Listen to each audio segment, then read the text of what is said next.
الفاتحہ۔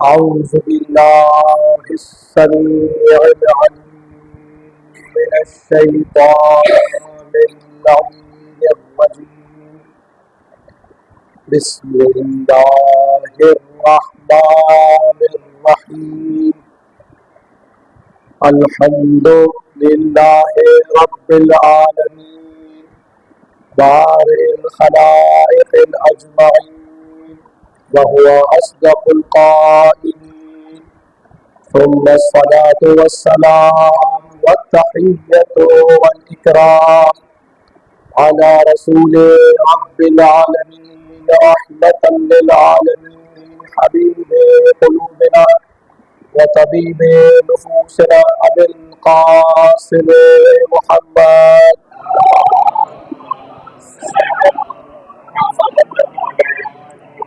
وعلى أهل بيته الطيبين الطاهرين المعصومين المظلومين المنتجبين، لا سيما بقية الله في الأرضين، روحي وأرواح العالمين لتراب مقدمهم فداء، ولعنة الله على أعدائهم أجمعين.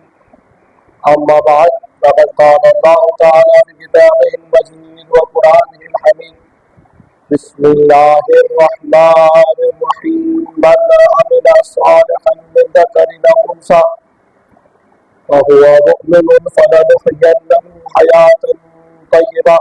صلوات پڑھ محمد.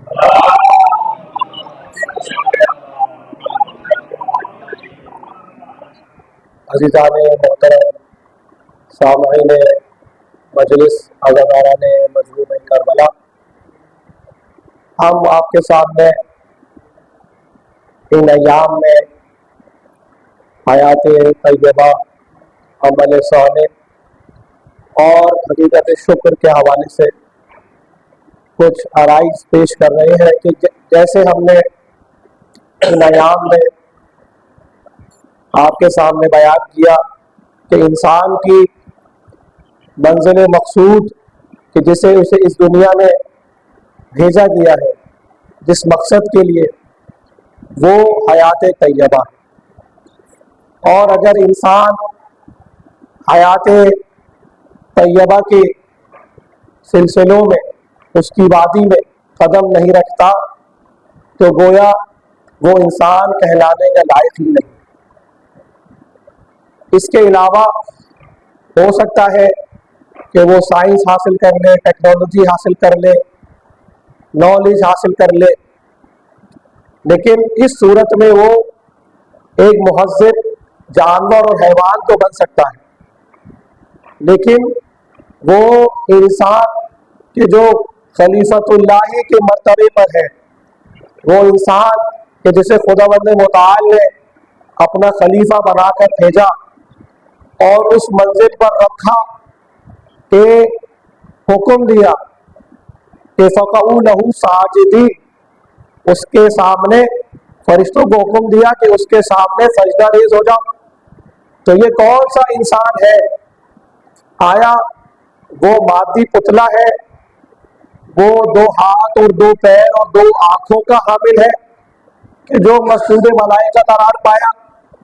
اگر قرآن سے پوچھیں تو قرآن نے کہا کہ فَإِذَا سَوَّيْتُهُ، جب میں اس کے پتلے کو کامل کر دوں، اور وَنَفَخْتُ فِيهِ مِن رُوحِي، اور اس پتلے کو کامل کرنے کے بعد میں جب اس کے اندر اپنی روح پھونک دوں تو فَقَعُوا لَهُ سَاجِدِينَ، تو پھر سجدہ کر لینا. لہٰذا یہ مادی پتلا انسان کا، یہ اس کا خاکی وجود، یہ انسان کا معیار افضلیت نہیں، بلکہ یہ وہ پہلو ہے، یہ وہ عنصر ہے کہ جو حیوانیت میں اور انسانیت میں مشترک ہے.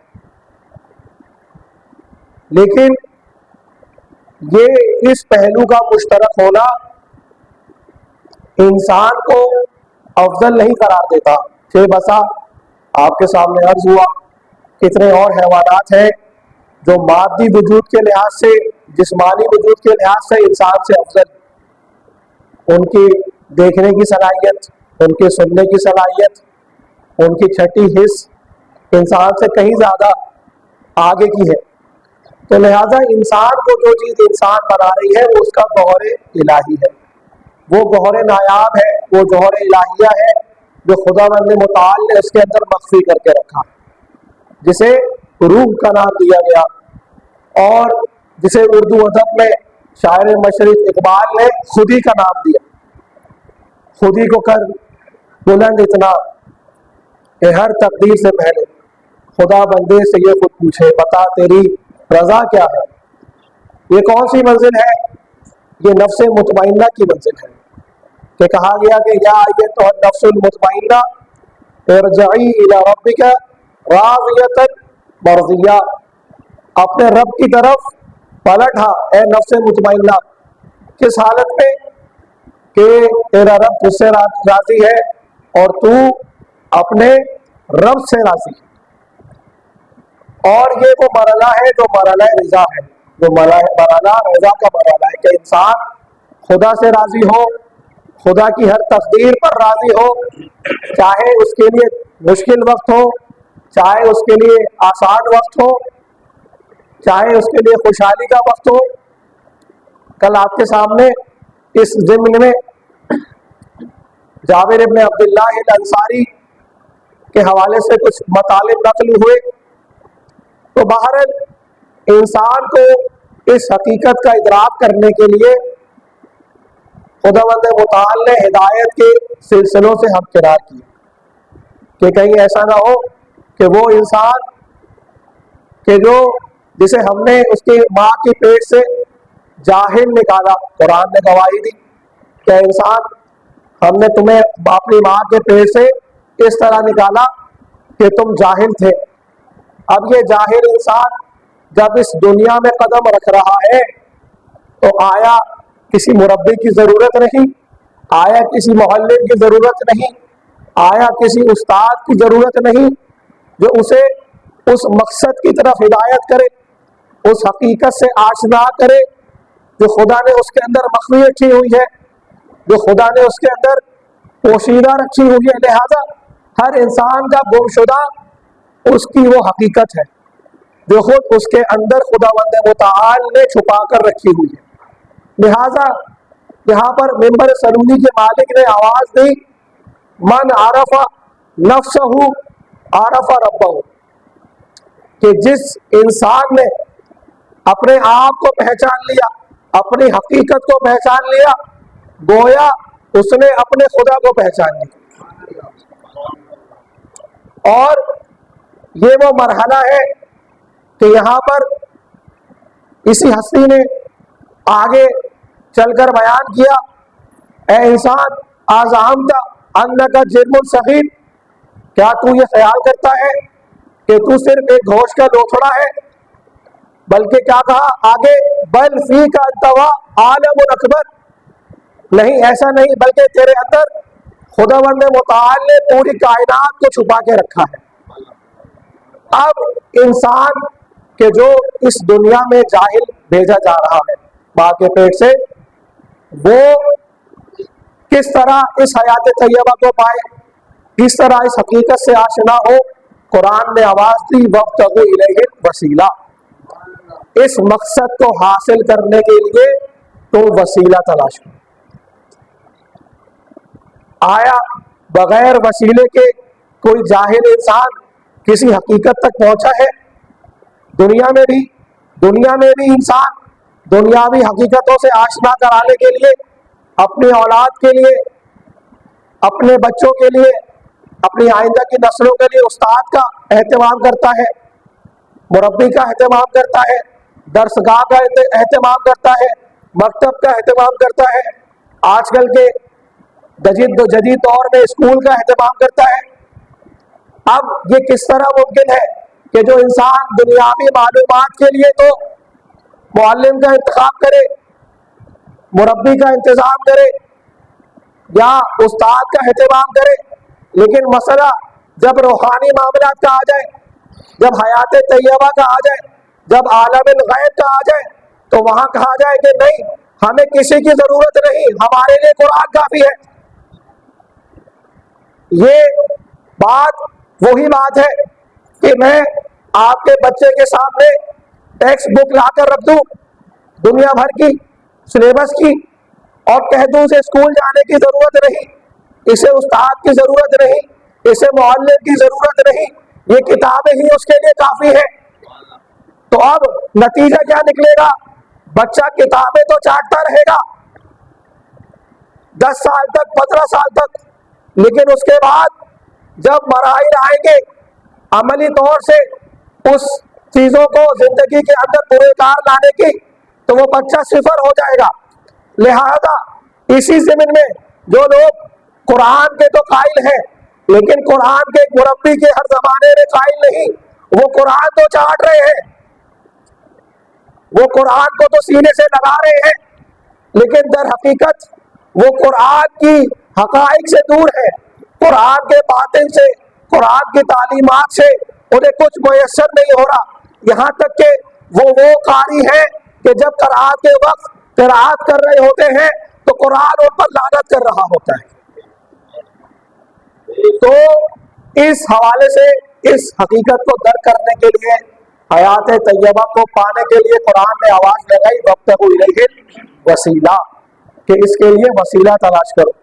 اب وسیلہ کیسا ہونا چاہیے؟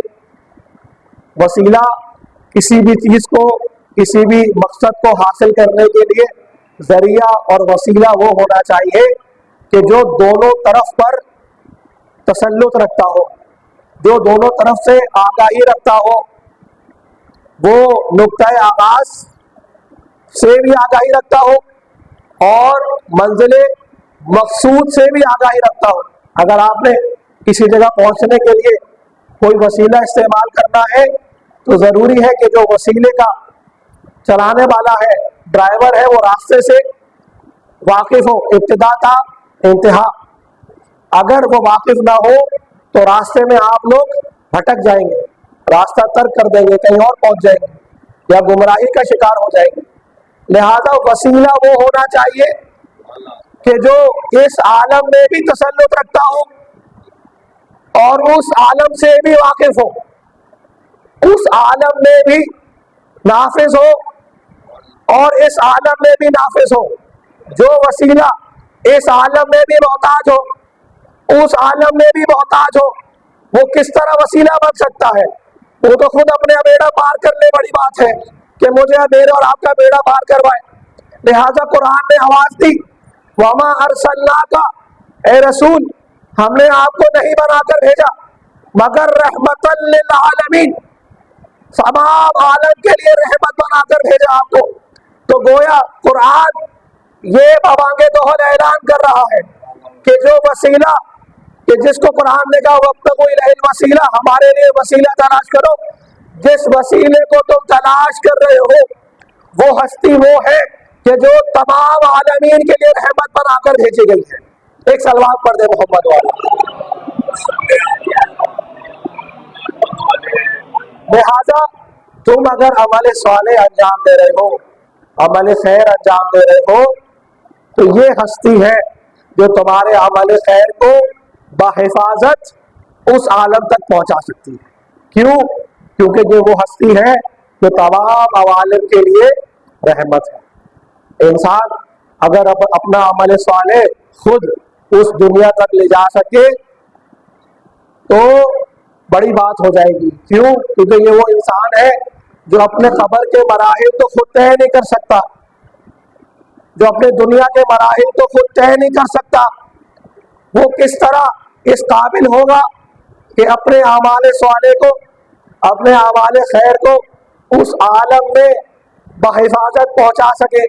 لہذا قرآن نے ارشاد کیا وَاعْتَصَمُوا بِحَبْلِ اللَّهِ جَمِيعًا وَلَا تَتَفَرَّقُوا، خدا کی رسی کو مضبوطی سے تھام لو، اور اس حالت میں کہ تو تفرقہ نہ کرو، سارے واعتصموا بحبل اللہ جمیعا، تمام کے تمام اس حبل اللہ کو تھام لو۔ اگر قرآن رسی کی مثال دے رہا ہے تو قرآن ساتھ میں آواز دے رہا ہے افلا تعقلون، افلا تتدبرون، افلا تتفکرون، کیا تم تدبر نہیں کر رہے؟ کیا تم تعقل نہیں کر رہے؟ کیا تم تدبر نہیں کر رہے؟ اب رسی انسان کس مقصد کے لیے استعمال کرتا ہے؟ رسی کے دو استعمال ہوتے ہیں معمولاً، یا تو طول میں ہوتی ہے، اوپر سے نیچے استعمال کی جاتی ہے، یا عرض میں استعمال کی جاتی ہے۔ عرض میں جب استعمال کی جاتی ہے تو کسی چیز کو باندھنے کے لیے، کسی چیز کو قابو کرنے کے لیے، یا کسی چیز کو پیک کرنے کے لیے استعمال کی جاتی ہے۔ ابھی چند دنوں پہلے ہی بقرعید کے ایام گزرے ہیں کہ لوگ اپنے جانور اور قربانیاں معمولاً رسی سے پابند کرتے ہیں۔ اب یہ استعمال ہے دنیاوی رسی کا کہ جو عرض میں ہوتا ہے، ایک استعمال ہوتا ہے طول میں کہ جو اوپر سے نیچے ہوتا ہے۔ اوپر سے نیچے جو رسی کا استعمال ہوتا ہے وہ کس مقصد کے لیے ہوتا ہے؟ کہ اوپر کی چیزوں کو نیچے تک پہنچانا، یا نیچے کی چیزوں کو کھینچ کر اوپر تک لے جانا۔ لہذا وہ رسی رابطہ بنتی ہے اوپر کی چیزوں سے نیچے کی چیزوں کا، یہ رسی کا دوسرا استعمال۔ اب خدا کہہ رہا ہے کہ واعتصموا بحبل اللہ، خدا کی رسی کو تھام لو مضبوطی سے۔ اب یہ خدا کی رسی آیا عرض میں ہوگی یا طول میں؟ خدا کی رسی جب بھی آئے گی تو عرش سے آئے گی، فرش کی جانب۔ لہذا خدا کی رسی کا رابطہ بنے گا رابطہ طولی کہ جو اوپر سے نیچے کی جانب ہے۔ تو پھر اس رسی کا استعمال کیا رہے گا کہ عرش کو فرش سے متصل کرنا اور فرش کو عرش سے متصل کرنا۔ لہذا اب اگر انسان اپنے عمل صالح کو خدا کی بارگاہ میں بھیجنا چاہ رہا ہے، اپنے اعمال صالح کو خدا کی بارگاہ میں بحفاظت پہنچانا چاہ رہا ہے، تو یہ حبل اللہ ہے کہ جو اس کے اعمال کو خدا کی بارگاہ میں پہنچا سکتی ہے۔ اس کے علاوہ کوئی اور وسیلہ اس کے کام نہیں آ سکے گا۔ کیوں کہ حبل اللہ کے علاوہ سارے وسیلے اسی دنیا کے اندر دھرے کے دھرے رہ جائیں گے۔ کوئی اور وسیلہ ایسا نہیں کہ جو فرش کو عرش سے متصل کر سکے، عرش کو فرش سے متصل کر سکے۔ لہذا یہ وہ موقع تھا کہ ہمارے اور آپ کے آقا اور مولا امیر المومنین علیہ الصلوۃ والسلام نے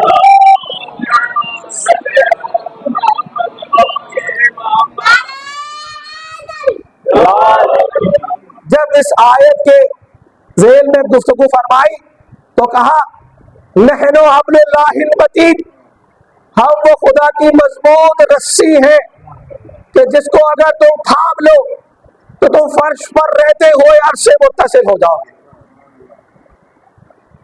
جبھی یہ وہ سلسلہ ہدایت ہے، جبھی اس سلسلہ ہدایت کو قرآن نے شجر طیبہ کے نام سے یاد کیا کہ جس کی جڑیں تو زمین پہ ہیں لیکن اس کی شاخیں آسمانوں تک ہیں۔ اب یہ قرآن اس سے زیادہ واضح کیا بیان کر سکتا ہے کہ قرآن کے قاری کو سمجھ نہیں آتا کہ کون سا وہ وسیلہ ہے کہ جو ہر زمانے میں موجود ہے اور انسان کو اس عالم سے اس عالم کی طرف منتقل کر رہا ہے، متصل کر رہا ہے۔ مشکل یہ ہے کہ جن لوگوں نے انسان کو اس مادی وجود کے اندر محدود سمجھا، اس جسمانی وجود کے اندر محدود سمجھا، ان کو جب قرآن جیسی کتاب بھی دی گئی تو انہوں نے وسیلے کا انکار کر دیا، انہوں نے حبل اللہ المتین کا انکار کر دیا۔ کیوں؟ کیونکہ انہوں نے انسان کو اس حیوان سے مساوی سمجھا کہ جو صرف دو آنکھوں سے دیکھتا ہے، دو پیروں سے چلتا ہے، دو ہاتھوں سے کام کرتا ہے۔ وجہ کیا ہے کہ انہوں نے شجر طیبہ کو چھوڑ کر شجر خبیثہ کی ابتدا کر لی۔ سقیفہ کے بعد سب سے بڑا ظلم جو انسانیت کے ساتھ ہوا وہ یہ ہوا کہ انہوں نے انسانیت کو حیات طیبہ سے محروم کر دیا، شجر طیبہ سے محروم کر دیا، اور انسان کو محدود کر دیا اس مادی اور جسمانی وجود کے اندر۔ لہذا انسان نے کہا کہ ہمارے لیے قرآن کافی ہے، ہمارے لیے کتاب کافی ہے، اب چاہے کتاب ان پر 100 لعنت ہی کیوں نہ کر رہی ہو، لیکن وہ پھر بھی قرآن کو چاٹ رہے ہیں، قرآن کو سینے سے لگائے بیٹھے ہیں۔ وجہ کیا ہے؟ وجہ یہ ہے کہ قرآن نے خود فیصلہ کر دیا، یضل بہ کثیرا ویہدی بہ کثیرا، ہم اس قرآن کے ذریعے بہت ساروں کو گمراہ کر دیتے ہیں اور اس قرآن کے ذریعے بہت ساروں کو ہدایت دے دیتے ہیں۔ ایک صلوات پڑھے محمد۔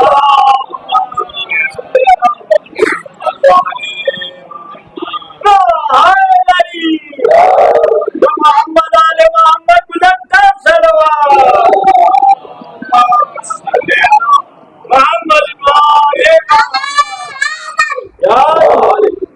تو لہذا یہ شجر طیبہ یہ وہ شجرہ ہے کہ جو انسان کو حیات طیبہ عنایت کر سکتا ہے۔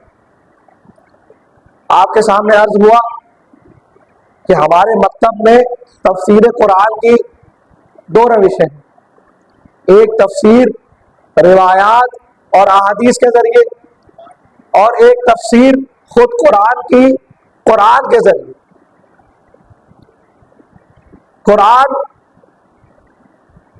وہ کتاب ہے کہ جس نے انسان کو اس کا حقیقی چہرہ دکھایا، جس نے انسان کو اول تا آخر تفسیر کیا۔ لہذا مفسرین نے کہا جب اس مسئلے پر بات آئی کہ قرآن کا موضوع کیا ہے، قرآن کا عنوان تو قرآن ہے، لیکن ہر کتاب کا موضوع ہوتا ہے، ہر کتاب کا ایک ٹاپک ہوتا ہے جس پر وہ گفتگو کرتی ہے۔ تو قرآن کا کیا موضوع ہے؟ تو یہاں پر مفسرین نے کہا کہ قرآن کا موضوع انسان ہے۔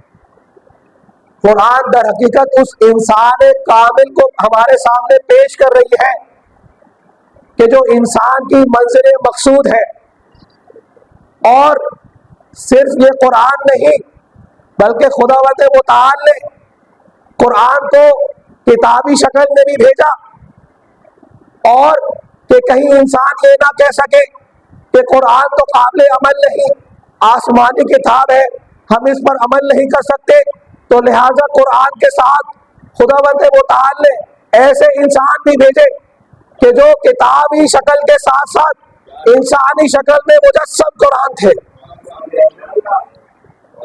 کہ جن کے دلوں کے اندر، کہ جن کے قلب کے اندر حقیقت قرآن موجود تھی۔ قرآن وہ کتاب ہے کہ جس کے اندر خدا نے کہا کہ نحن نزلنا الذکر وَإِنَّ لَهُ لَحَافِظُونَ، ہم نے ذکر کو بھیجا، نازل کیا قرآن کو، اور ہم نے اس کی حفاظت کرنے والے ہیں۔ اب قرآن سارے مکاتب اسلامی کا فیصلہ ہے کہ تحریف سے محفوظ ہے، اور وہ حقیقت قرآن کہاں موجود ہے؟ وہ موجود ہے قلب رسول میں،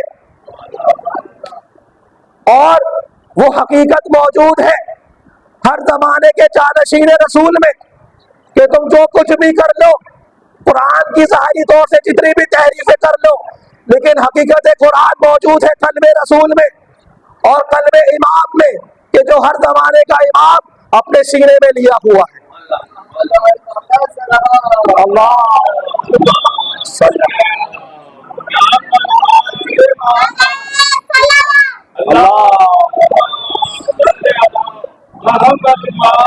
لہذا قرآن کی حقیقت ہر زمانے میں وہ مجسم قرآن ہے کہ جو ہر زمانے کا امام ہے، وہ حقیقی قرآن ہے کہ جو انسان کو ہدایت دے رہا ہے قرآن کی، وہ حقیقی قرآن ہے کہ جو ہر زمانے میں انسان کو حیات طیبہ سے ہمکنار کر رہا ہے۔ وہ آیات قرآنیہ کا